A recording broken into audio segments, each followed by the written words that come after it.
এ কি sir, press meeting করার জন্য আপনি আর এর চেয়ে ভালো জায়গা পেলেন না? আপনি মাঠের সামনে কেন করছেন? আচ্ছা, এর কারণ কি স্যার? এটা কি নাটক স্যার? আপনার আর কৃষিকাজের মধ্যে কি সম্পর্ক? নিউ ইয়র্কের ম্যানহাটনের ৭০ তলায় বসেও আমি এগুলো ভাবতাম, আমার আর কৃষিকাজের কি সম্পর্ক।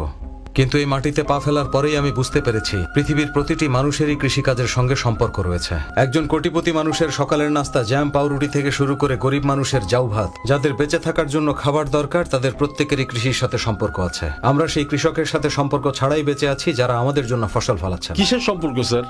কৃষক কৃষকের কাজ করছে, আমরা আমাদের। এর অর্থ কি আমরা আর কৃষক এক স্যার? কৃষক আর আমরা টাকার জন্যই তো কাজ করি স্যার।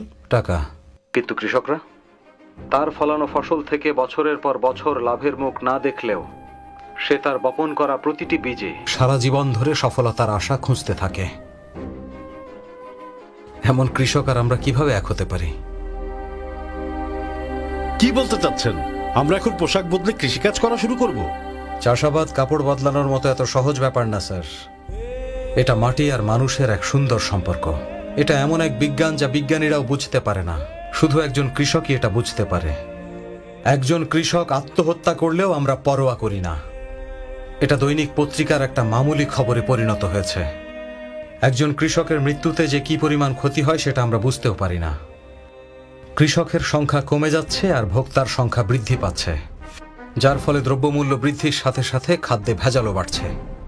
আর এভাবে যদি চলতে থাকে তাহলে আপনার ভবিষ্যৎ প্রজন্মের হাসপাতালের খরচটাও জুটবে না।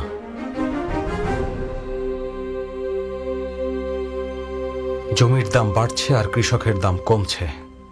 জমির দাম বাড়ার সাথে যদি আমরা ভবন নির্মাণ করতে থাকি, বাঁচার জন্য খাবো কি? এ কারণেই কোনো কৃষক তার ছেলেকে কৃষক বানাতে